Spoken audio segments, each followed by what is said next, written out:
Welcome back to the BCC Pod. My name's Evan. I'm Andrew. And we are so glad that you've joined us back on BCC Recap. This is where we take what's happening in our church and what we're learning together and bring it into unscripted conversations that dive a little bit deeper.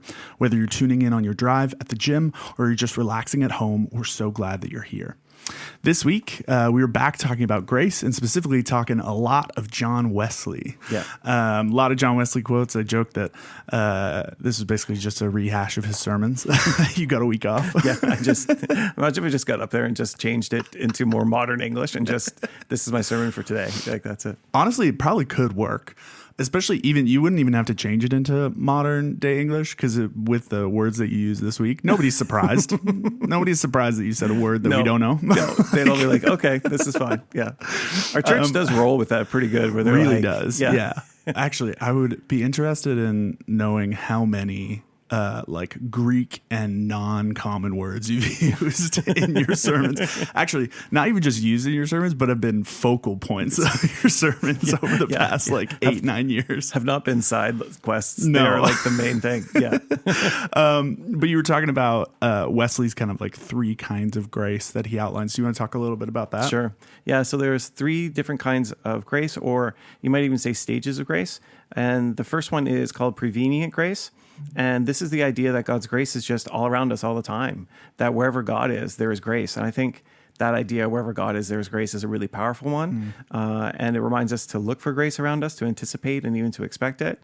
So there's prevenient grace, then there's justifying grace. This is the moment when you actually accept Christ and you become pardoned from all your sin. That's how Wesley put it. And he said experientially that what ended up happening was his heart was like strangely warmed the moment that he realized that Christ died for him, and that while Christ died for the entire world, that included him personally. And it led to his heart being strangely warmed, which I think is a really beautiful way to describe salvation. And then the last one is we had prevenient grace, we had justifying grace, it's sanctifying grace. And this is just the idea that grace is what empowers us and enables us to start to live and love more like Christ. And it's that process of becoming more like Christ and looking at him, and that people would look at us and see him even in and through us. And so there are those three kind of stages of grace that Wesley talked a lot about. And I just think there are helpful ways to frame grace on a kind of a different kind of way. Yeah. I thought they were so good. Like it's funny too, because with those words, you assume that what's going to follow is something very cold, right? Yeah. And it's actually just like really, just like strangely warm, or like just like beautiful and meaningful in all three of them, right? Yeah. That it's like there's this closeness when grace is described like this that I really like. Yeah. I did too, and I liked I like the idea that you said they're not like cold. Like sometimes theology can seem very impersonal because you're talking about principles or rules or whatever. But these, what I really feel it is that Wesley is just finding ways of describing our actual experience with God, which is why I really like it. That we've all had that experience, I believe, of seeing things go right in our lives, of there being grace there, or many of us have made that decision to accept Jesus and then have felt our hearts strangely warmed. And we all want to actually hopefully live and love and look more like Christ. And he's just giving language to those different experiences that many of us would have kind of walked through over years of following Christ. It's interesting too, like when we talk about the experiential thing that Wesley's trying to get at, how like for us in a Western context, how much, how detached we can become from our theology, and how easy it is to intellectualize to the point where our theology isn't lived. And I think what's cool about what you shared with these kind of three things with Wesley is just that like there's something very lived about those kind of those kind of not lenses, but like types. Yeah, I think it's not unique to Wesley, but I do think it's important to Wesley. Like Wesley was a guy who really, really deeply believed in deep theology and deep thinking about things. But that was partnered with a concern and a care for social reform or social justice. They were really big in the abolition of slavery movement, and then also really big on practical spiritual disciplines. And you don't always find those three things coming together, that he was really into theology and evangelism, social concern, and like being a disciplined person when it comes to like reading your Bible and prayer and all this stuff. And so I think that what ends up happening then is his theology is very much very lived. It's really set in the real world for which he lived in. And I think that translates for us. And that's why I think and I thought it'd be cool to kind of, I don't know, jump on board with grace with Wesley for a Sunday and just see what he would kind of think about things. Yeah. So it's not lost on me that, like, what was it? 3 weeks ago, we gave people 6 different kinds of grace. Yeah. And then now we're giving them 3 more kinds of grace. And I I think I fundamentally understand the difference, but do you want to just go through the difference between those two? Sure. So I think the difference is mainly in that Wesley is categorizing our experiences of grace, and I was describing the 6 perfections of what grace really is. So, and you can encounter one of those 6 kinds or types of grace in a sanctifying way, in a justifying way, or even in a prevenient way. And so, yeah, I think this is more about describing how grace lives and acts in our lives. And then the other ones were more about me kind of defining them and trying to peel back the layers on what do we mean when we say the word grace. So jumping off of kind of those 3 types of grace or 3 experiences of grace, what was your main point and your challenge from this weekend? My main point was really that God's grace is working everywhere. I really wanted to just hammer that home as much as possible. We spent the most time on prevenient grace because I don't know, for me, that makes my life hopeful because I know there's grace around me. I know there's grace within me. I know that God is working and moving through grace. So my main point was God's grace is working everywhere and in everyone. And then we're called to submit and surrender to it. That's really that sanctifying and that justifying moment that where we surrender to Christ. That's the salvation moment. We have to keep surrendering to him to make our lives look more like his than like the false, distorted lives we often lead ourselves. And so, yeah, that was my main point with that. Yeah. And what was your challenge? What were you kind of hoping people would do this week? I was hoping they would really end up doing 3 things if they hadn't. The first would be to develop awareness of when your life is going well. Sometimes we hit all green lights and we don't even think about it. We don't even feel gratefulness or gratitude. And that's a small thing. But I mean, grace lives in the small things too. And so I just wanted to invite people to expect to experience grace, to develop an awareness for it, an anticipatory kind of anticipation for it. And so that was one of my kind of hopes for it. The other was around decisions, that if people hadn't accepted Christ, that they would be like Wesley and have their hearts strangely warmed by him, and they would respond to the grace. And then lastly, that we might kind of do some remodeling in our hearts if there are things that need to be removed or repented of, or kind of we use the analogy of a house that need to be kind of remodeled or thrown out, that we would do that work of allowing God to remake us into his image a little bit more. And I think it's grace that does that. So my hope was really like awareness, decisions, and then ultimately some remodeling, that we all would do some kind of work where we'd look more like Christ through our actions. Yeah, I love that. And clearly there wasn't a lack of stuff to talk about this weekend. That was a pretty packed sermon, but is there anything you didn't have time to get to? No, I mean, I didn't get over to how, I guess, I don't think I mentioned this enough, that Wesley, especially if you read his writings and that sort of stuff, he can be quite direct, and he is a really direct person. Yeah. And he got kicked out of a lot of churches because of how direct he was. I was going to say, I think from what I know about Wesley, like he would have been considered a decently radical for his time, right? Oh, yeah. In how he thought and how he practiced. And yeah. And he had no problem. Like, one of my favorite Wesley stories is there's this, he's preaching on Matthew 25, where it talks about feeding those who are hungry and going visit those who are sick and in prisons and giving water to those who are thirsty, and like doing all this practical work. And this guy stands up and says, but what about them being saved by Jesus? Where's the evangelism? And he's really like angry that you need to save their souls and you need to do evangelism. And Wesley's response is like, I don't know what might happen to their souls, but he says, I know what'll happen to yours if you deny Christ and do not do what he has clearly said. You are in danger of hell, sir. And I was like, when I read that, I was like, oh my gosh, that's crazy. That is, like it is. Oh man, he is a strong personality, and I would not be asking him questions like that. There are so many stories of like the OG like theology people back then of like just having the wildest roots. Like I have one of my tattoos is a quote from Come Thou Fount, and I got it because the guy who wrote Come Thou Fount, his conversion story is that he was drunk one night with his friends and they went to a Methodist church meeting to heckle.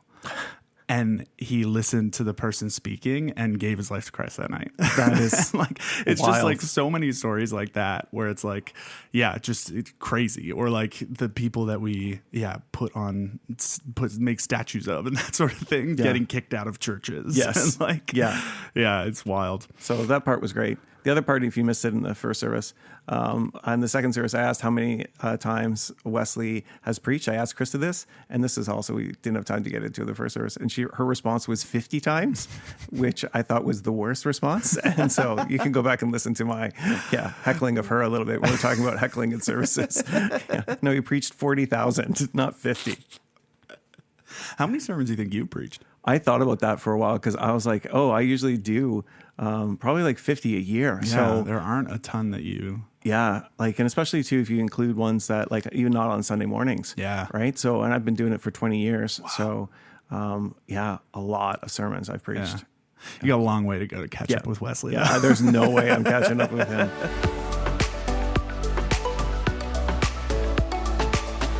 Quick break before we get back into things. We just released this year's edition of the Vision magazine, and although as the editor and designer I am a little biased when I say this, I really think that you should go and check it out. It's full of updates about our church, conversations about what's next, and highlights of where God has been working in our community. You can click the link in the description of this podcast or visit the Welcome Center on Sunday to get a paper copy. Let's jump back to the episode.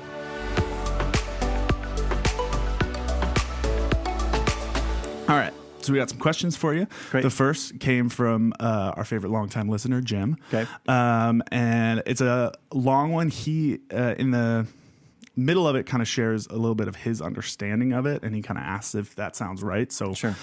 Just to give you a heads up. So he says, how do the Abrahamic covenant, Barclay's terminology, and Wesley's categories of grace relate to each other, particularly around salvation and repentance? Okay. So that's his question. He goes on to say, I think I've got it, but would like some verification. My understanding is that the Abraham covenant is what Wesley calls justification grace, and Barclay refers to as efficacy of grace. It's the grace that allows us to choose salvation, although the Abraham covenant seems like a lot more than just that. We choose it by repenting. Prevenient grace is what holds the world and our lives together. Does that sound right? Yes. I think of nothing else. No. Next question. No, I think you got it really well, Jim. And this is what I love about grace. That grace is almost like a diamond. The more you turn it, the more like there's just, you see little facets of it. Or like a kaleidoscope. Oh, right. Or like the series name that we chose intentionally that I should remember. It's like a bunch of diamonds in a tube. Yeah, a tube thing that allows you to... I'm never going to be invited on my own podcast again. That's what's going to happen now. Fired. Yeah, that's it. No, so yeah, it's like a kaleidoscope, obviously. Like that's clearly wasn't where I was going. You just beat me to it. Of course. Yeah. It's supporting, not telling. And that's what I love about the different views of grace. So I think even in the covenant sermon, my hope was to get people to just really understand that God has made a unilateral covenant of grace, and that what that grace can look like are those 6 different perfections, and that how that grace then works in our lives could be Wesley's 3 stages or 3 things. But I think especially the covenant and the efficacy of grace are tied to the justifying portion of grace, that moment where you make the decision to follow Jesus and to surrender to him and surrender to his grace. And even that surrender is all based on grace. And it's kind of like a gift that we receive, that we open up, that it's still based on God's activity. That's why I like prevenient grace too. It reminds us that even our coming towards Christ is done by grace. That's not done by our own effort. And it's not like we kind of will ourselves to get there, but he works within us. And the technical theological language would be that he woos us towards him. Uncomfortable, but yes, it is. It's a strange way to speak. You know what? Good on that. Yep. I'm just kidding. Yeah, it makes sense too that like essentially like the what Wesley's saying and what we talked about with Barclay, like they're going to be connected because one is experience and one is root, but they're distinct things that they're aiming at. Yeah. The second question we have says, what practical difference does believing in prevenient grace make for how we approach evangelism or discipleship? So I think practically what it should do is a number of things. First, it should make us, and I wish this would be true, it should make us so humble. Like that we would be humble in things like evangelism, that we don't think of ourselves as the people who is bringing Christ somewhere he isn't. That is just theologically untrue, and it's really arrogant to think that we are the conveyor of the totality of Christ to someone. Right. And I also think it puts way too much pressure on those moments, Yeah. rather than recognizing, no, God's already at work with our family, our friends, our neighbors. He's at work in your classmates. He's at work with your office people that are around you.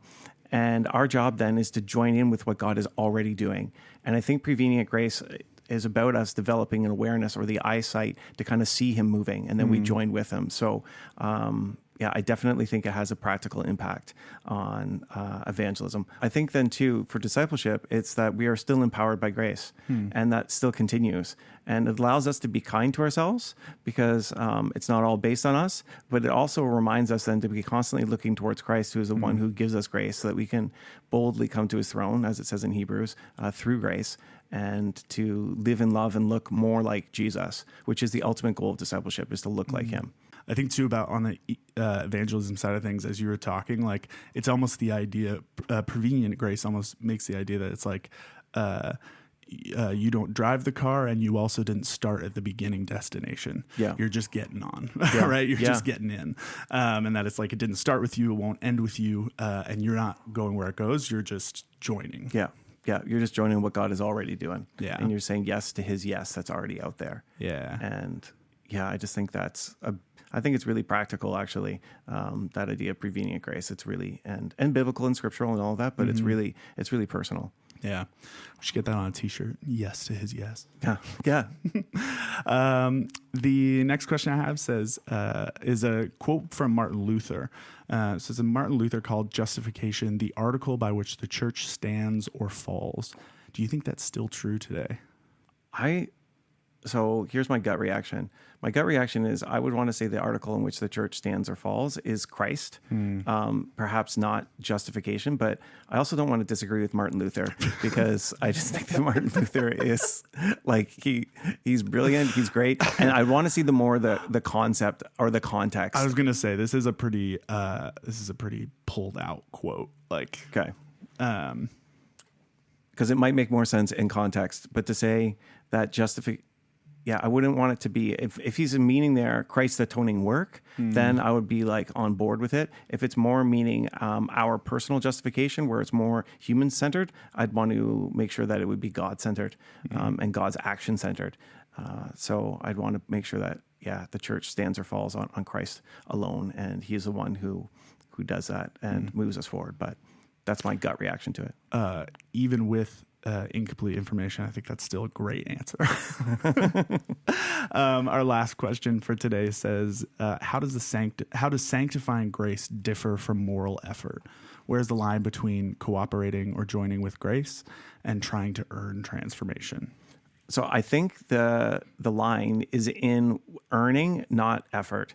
And we talked about this a while ago, that Dallas Willard had said that grace is not opposed to effort, it's opposed to earning. Right. And that, yes, like sometimes the grace that we get bestowed upon us does carry with it even some responsibility to act in correct ways. And that requires effort. It's not easy. And grace kind of opens us up to seeing the right things that we should be doing and inviting us in. That's sometimes how theologians talk about grace. They sometimes talk about it as a lure that God uses in the kind of an appropriate way to lure us into the best possible future that we could be having for the flourishing of ourselves and the world around us. And that's always being presented to us right up front. And our job is to kind of join and say yes to God's yes, or to say yes to the invitation in front of us. But the moment we start to think that because of our actions, we've earned a place in God's kingdom, that's like a problem. Yeah. That we're so good and so great that actually we've earned our way in. That's where all of a sudden grace would want to say, no, nobody has earned it. Nobody is that perfect and put together other than Jesus. He's the one who truly earned it. And it's only because of his earning that we are welcomed in. So we can still have effort, but it is not earning. In salvation talk, there's kind of two ways to sometimes describe salvation. And one is called monergistic and the other is called synergistic. And the idea is like if you're Add two more words to the list. Yeah, there's two more weird words for you all. We're just going to start calling my sermons Words with Andrew. It's just going to be like that. And what they mean is there's this image, if you're trapped in a hole, synergistic is where, or monergistic is where God reaches down and grabs you and he pulls you out and saves you. Synergistic is where you reach up your hand, you can't get out, but you just hold on and he holds on to you. And there is this kind of still coming together or cooperative effort, but it's really still all of God's effort that is saving you, all of God's effort that is changing you, all of God's effort that is sanctifying you. And so I sometimes like to think about that of, I might just be holding my hand up and that's all I can do. And he still reaches down and grabs my arm and lifts me out and does the things that I can't do on my own. So I think the moment we think that in being rescued, that we've earned it or we've somehow climbed out of the pit on our own, that's a problem. Yeah. Period. What a great place to end. That's a wrap for today's episode. We love having these conversations, but they're even better when you're a part of them. So if you've got questions, thoughts, or topics you'd love to hear about, shoot us a text at 905-937-5300. We would love to hear from you. And before you go, don't forget to subscribe to the BCC pod so you never miss an episode. And if you're enjoying the podcast, do us a favor and leave a quick review or rating. It's a simple way to help others find us and be encouraged as well. Thanks again for joining us today, and we will see you all on Sunday and back here next week. See ya. See ya.